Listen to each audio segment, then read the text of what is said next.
I'm from outer space. I got Milky Way for blood, evolution in my veins. I'm gone, I've been far away. I'm illuminated now, make a move, start waves. I've been dreaming about flying for a long time. I had a vision from the birds they want. Сладкая кукуруза – это топ при ловле карпа. Карпы просто обожают сладкую кукурузу. Не понимаю до сих пор, почему? Ведь в природе карп такого никогда не встретит в естественных условиях. На каких бы я ни был озерах или реках, карп везде клюет на кукурузу.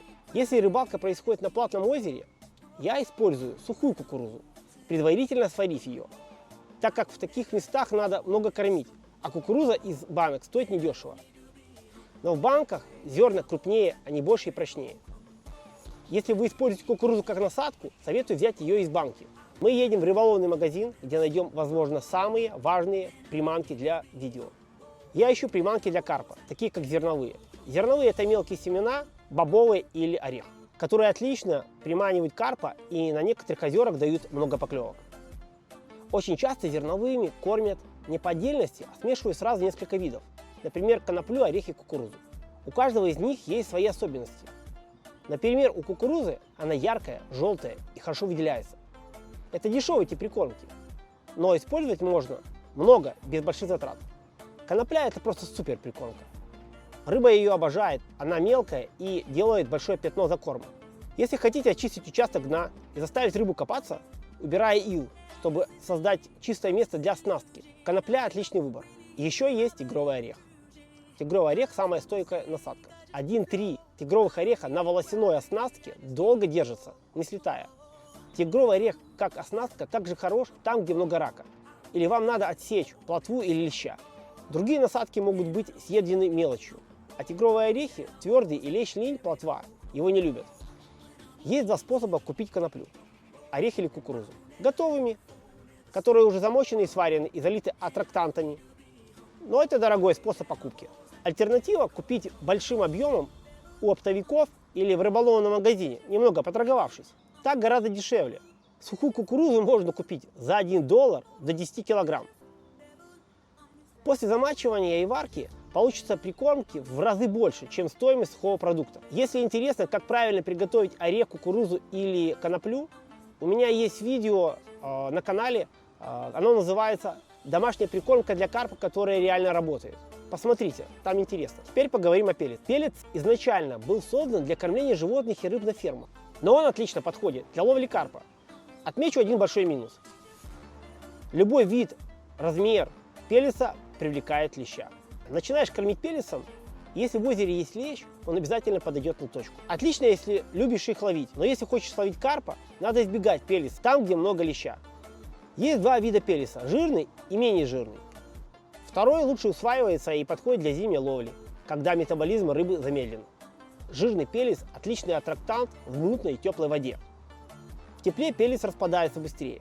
Он выделяет масло и аттрактанты быстрее из-за высокой температуры воды. И в целом это лучшая, более эффективная приманка, чем пеллет с низким содержанием масла. Добавление пеллета очень эффективно, особенно если вы ловите на тех озерах, в которых недавно привезли карпа с рыбхозов. Но я чаще всего пеллет использую в ПВА-пакетах или в стиках. Будучи сухим и мелким, он легко помещается в пакет и стик.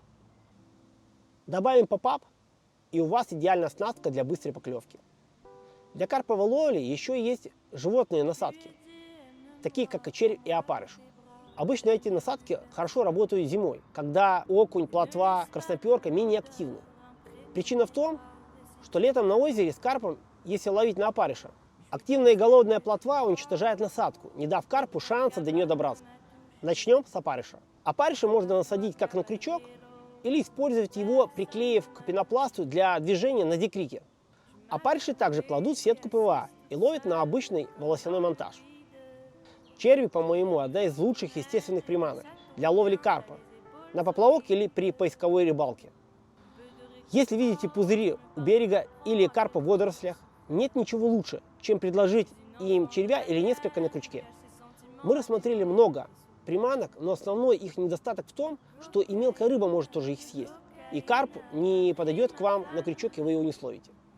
Как же избежать мелочи и убедиться в том, что при поклевке на крючке окажется точно карп. Вот где в игру вступают бойлы. Бойлы – искусственная приманка из яиц, муки и других порошков. Их катают, варят для твердости, получая идеальные шарики, удобные для дальнего заброса. Они хорошо засыпаются в прикормочную ракету и отпугивают мелкую рыбу. А также ими можно кормить при помощи кобр. Например, лещу трудно взять в рот 20-миллиметровый бойл.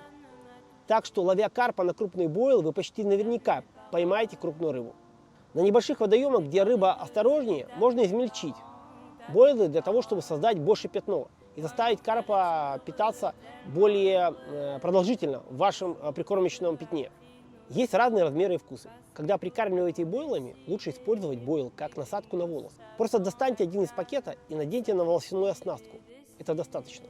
Если надо бойл, чтобы приподнять крючок, тогда в бой вступает поп-ап, так называемый плавающий бойл. Часто при прикормке большой зоны бойлами поп-апы в центре лучше привлекают рыбу и дает быстрые поклевки. Особенно яркий поп-ап над тусклым закормочным пятном из бойлов. Но если рыба осторожно не берет вашу яркую оснастку, тогда переходите на бойл в том же цвете, в котором вы кормили закормочное пятно. Есть еще один вид приманки – это искусственная кукуруза. Зачем вообще насаживать искусственную кукурузу, если ее карп не может переварить, и она не является натуральным кормом? Для чего? Ответ прост. Это потому, что на озерах с раками, который грызет все на оснастке, пластиковая приманка, такая как кукуруза, с тигровым орехом или с бойлом более устойчивая. Она дольше держится на оснастке, повышая шансы поймать карпа.